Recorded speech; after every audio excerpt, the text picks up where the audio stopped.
Good evening once again, ladies and gentlemen. Um, it is good to come together once again and look at what is happening. Since the last time we spoke.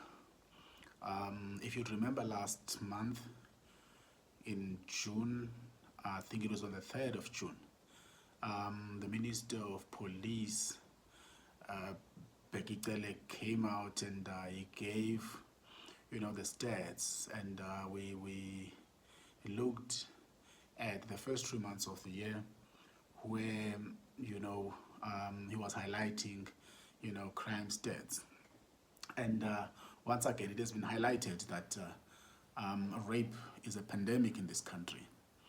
In the first 3 months of 2022, we see that the rape went up by 13.7%, meaning that from what it was at this time of 2020, rape went up, and we've had 10,818 cases of rape that were reported, and 4,653 of those cases are said to have happened indoors, meaning that it was either the house or the residential place of a victim or that of a perpetrator, and about 1,290, if I'm not mistaken, it involved alcohol, meaning that it's people who had alcohol, whether it was a victim and a perpetrator, or a perpetrator or a victim. So alcohol seems to be playing a major role in these rape cases. It's sad. It's a reality that we don't want to accept. It's a reality that we are not going to sit and fold our arms and just let it ravage our communities. It's something that as uDoda Ndoda fiercely fight against. Also, we were looking at this problem, and as you know, when somebody has been found guilty of rape, the first offender is sentenced to 10 years minimum in prison. Second offender, if you're offending or raping, found having raped for the second time, 15 years, and third time, it can be up to 25 years. Meaning that, there are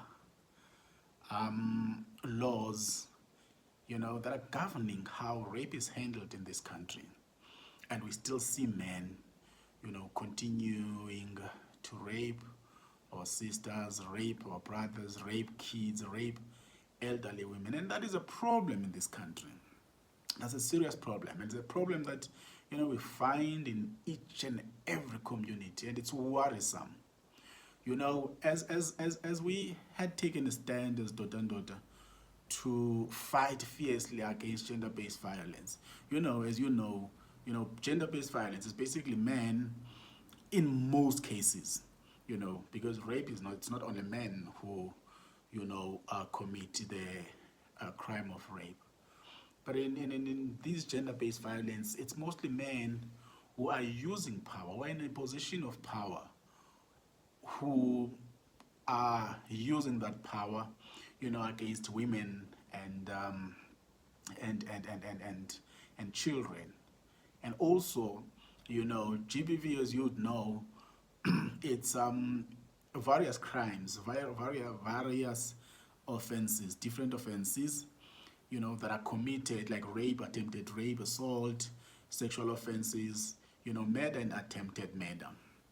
And these, they fall under what we call gender-based violence. And like I just said, we took a stand as Doda Ndoda, as the organization, to fight against gender-based violence. And when we do that, we share information, we bring men together, and we share, information that most men, are really, in most cases, not privy to. And we're making strides. Would love to believe that, by so doing, a lot of men are enlightened, because we're growing in communities where there's less respect for women. It has become culture. It has become entrenched in our communities that, we have less respect for women. And that is a bit of a problem. And, I'm glad to say, there are other organizations that are, are pushing hard in making sure that the pandemic that is rape, becomes, something of the past, in this country. But also, I do want to mention something. There's a phenomenon now, where when men go to these clubs, go to these places of entertainment, they drink alcohol and they get drunk. And they see they see ladies, or a man will see a lady, and would approach her, and there would be agreement for sex, and of course they would maybe go and do their thing wherever they are doing their thing. And we see, and we get a lot of these cases where, they would agree on having sex, sometimes transactional, sometimes not transactional.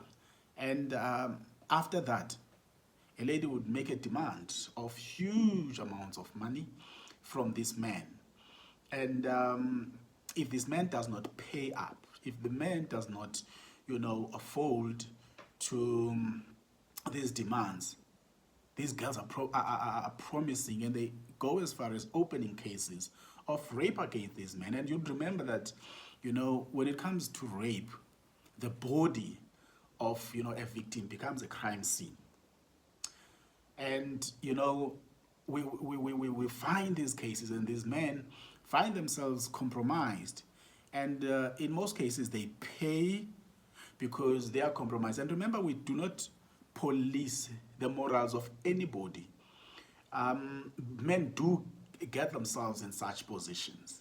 And, when they refuse to pay, when, they do not pay these demanded lump sums, these cases are opened, and these ladies lie and cry rape when they have not been raped.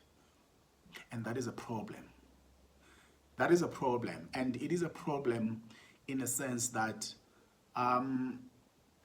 we find men now being victims of crime they have not committed. And that, by definition, it is perjury.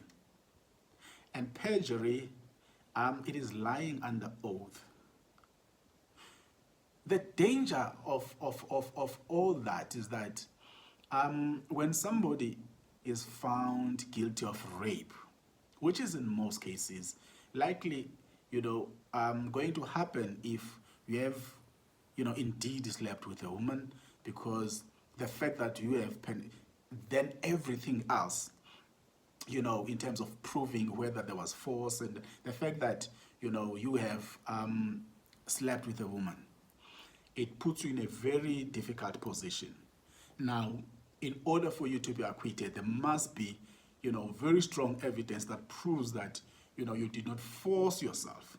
Now, in as far as perjury is concerned, then we find that when somebody has been found to have lied under oath, which I believe is the reason why it's easy for some of these people who are playing with rape, the reason why it's easy for them to do that, it's because the repercussions are not as severe, are not as strong as it is when a man has been accused of rape and found guilty of rape.